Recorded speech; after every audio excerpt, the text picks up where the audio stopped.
Mr. Speaker, Your Honor, the first of our colleagues who wishes to avail of the privilege is our colleague from the party list, Magdalo. I move for the recognition of the Honorable Gary Alejano. So move, Mr. Speaker, Your Honor.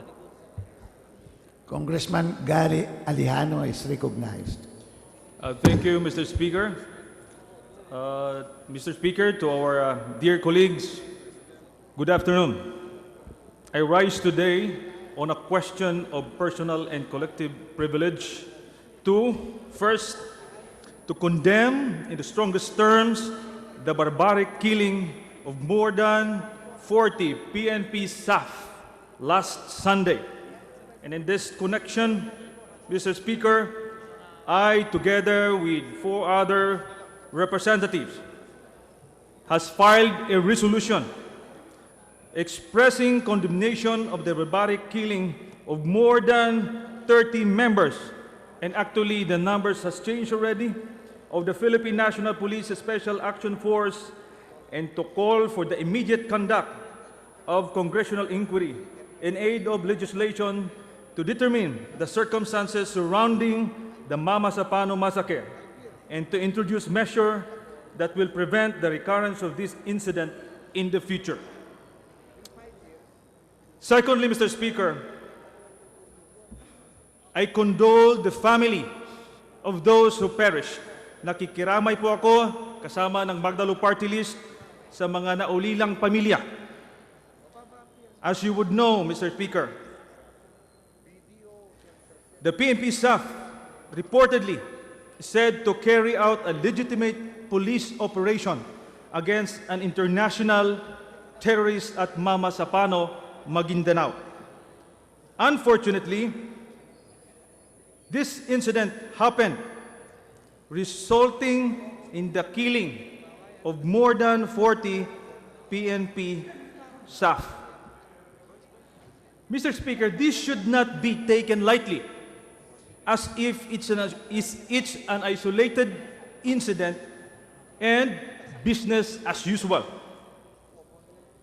In yesterday's BBL hearing, I requested, Mr. Speaker, that the hearing of BBL be suspended temporarily, kahit isang araw lang, pagbibigay lamang ng respeto sa ating mga namatay na PNP staff. And nagkaroon po ng strong condemnation ang Ad Hoc Committee on Bangsamoro Basic Law, and nagkaroon po ng suspension ng kalating araw. However, Mr. Speaker, nakakabinging katahimikan ang nanggaling po sa ating gobyerno. I urge, Mr. Speaker, our government, through our President, through the OPAP, to our Department of National Defense, to make a strong stand against the killing of our more than 40 PNP staff. Hindi po natin naririnig yung ganong strong stand. We are calling on the national government to call for a national mourning for the loss of PNP staff in Mamasapano, Magdalo last Sunday. If possible, lahat po ng flags in government offices ay gawing half-mast para lamang ipakita na ang gobyerno ay sumusuporta sa ating mga kapulisan. The government must state categorically that it is solidly behind the men in uniform. Dahil nakakalungkot po, Mr. Speaker, na ang narinig nating iba ay sinisisi ang ating PNP staff. Walang coordination, merong misencounter, but at the end of the day, the fact still remains na maraming buhay ang nalagas. We also enjoin the government to do something to bring justice to our PNP staff. Hindi po pwedeng ganito na lang. Tayo po'y tinatalakay po natin ang Bangsamoro Basic Law na ang primary party ay ang Moro Islamic Liberation Front. But it is ironic na yung ating mga kapulisan executing a legitimate operation ay namamatay at pinapatay sa ground. Again, very ironic by the MILF. I also enjoin the national government to demand the return of the firearms, the equipment, and anything that they have stolen, the MILF have stolen to our PNP staff. Just to show sincerity in this peace agreement. Kung talagang sincero po ang ating MILF, kaagad ibalik yung mga gamit na nawala. And the government must review the guidelines or rules of engagement set forth by the Ad Hoc Joint Action Group or the AJAG in the Committee on Ceasefire and Cessation of Hostilities.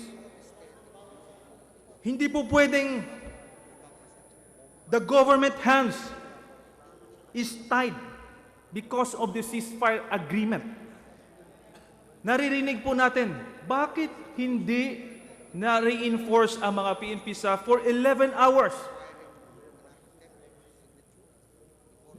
Nakaka-receive po tayo ng report that because the hands of our armed forces were tied of the ceasefire agreement. Merong exemption to the rules, Mr. Speaker.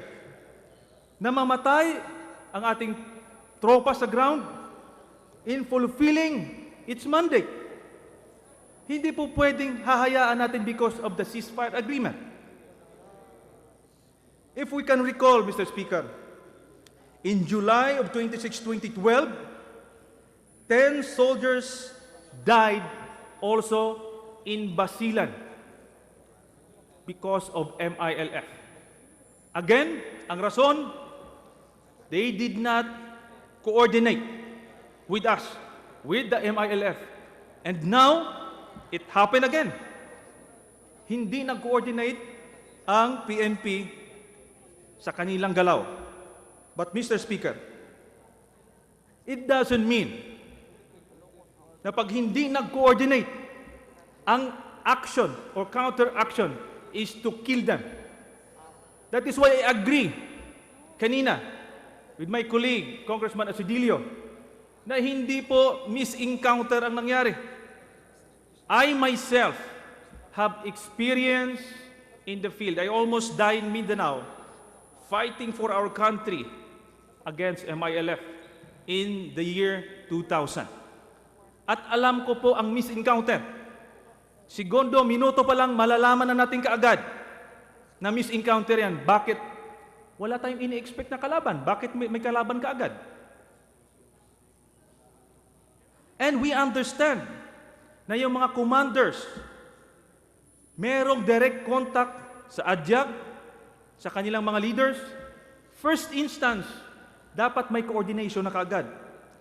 Bakit inabot ng 11 hours ang encounter na ubusan ng bala ang ating kapulisan? And there were reports na kahit wounded, na ubusan ng bala, they were killed, brutally killed. Is that what you call your peace partners?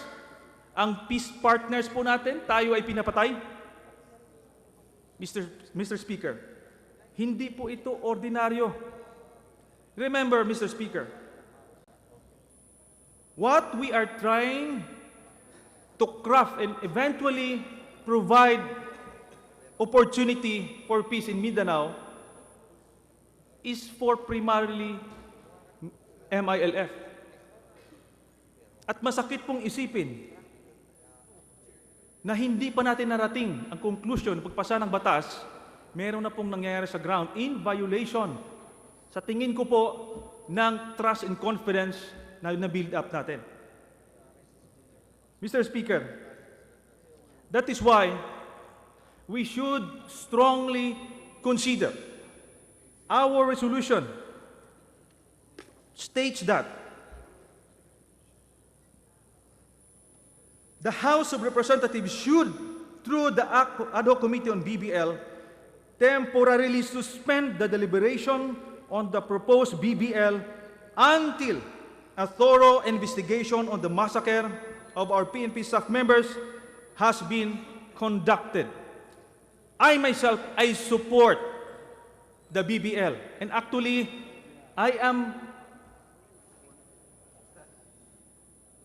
proposing several amendments in the BBL. I joined the hearing. I respect the opinion of the chairman and the members of the BBL. But, Mr. Speaker, yun pa rin. Is it not ironic na tinutuloy natin itong hearing habang hindi natin nakikita ang tunay na kwento sa likod nito?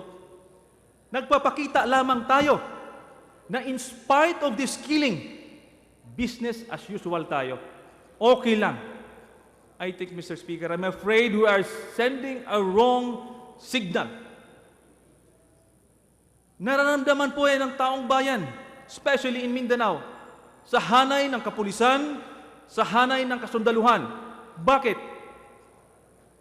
Kung hindi sila kayang tayuan ng kanilang mga leaders because they went there out of orders. The operation did not happen by itself. They were given orders. And yet, after several members of their troops or units were killed, sisisihin pa natin sila na hindi nag-coordinate. Mr. Speaker, napakasakit yon sa isang nag-aalay ng buhay para sa bansa. Maalala ko noon, Mr. Speaker, in the year 2000, when the all-out war was declared in Mindanao, kasali po ako doon. Hindi po masama ang loob ko. In fact, masaya po ako dahil once and for all ang ating gobyerno ay nag-decide na ang area, ang teritoryo po natin ay kinokontrol ng isang grupo ng rebelde. Marami pong namatay doon, especially along Narciso Ramos Highway. But because tinatayuan ng presidente ng Pilipinas ang tropa, kahit namatay, mataas ang moral ng sundalo kahit namatayan dahil ito ay pagsilbi sa bayan at tinatayuan ng gobyerno. Now, sa pangyayaring ito, kung hindi natin maramdaman ang strong support ng ating gobyerno, paano gaganahan ang ating kapulisan at kasundaluhan na gagawin ang kanilang mandato when, at the end of the day, they will not be supported by the very commanders and the very leaders, Mr. Speaker. That, Mr. Speaker, I thank you for this opportunity, and I hope, Mr. Speaker, we should not take this lightly. We should not take this lightly because itong BBL, ini-envision po nating magbibigay ng kapakanan sa ating mga kapatid na Muslim sa Mindanao. Baka nakakalimutan natin na dapat din natin bigyan ng kapakanan ang ating kapulisan at ang ating kasundaluhan. Thank you, Mr. Speaker. Majority Leader. Mr. Speaker, I move that we refer the speech of the Honorable Alejano to the Committee on Rules. So move, Mr. Speaker. There being objection, there being none, the speech of the Honorable Gary Alejano is hereby referred to the Committee on Rules.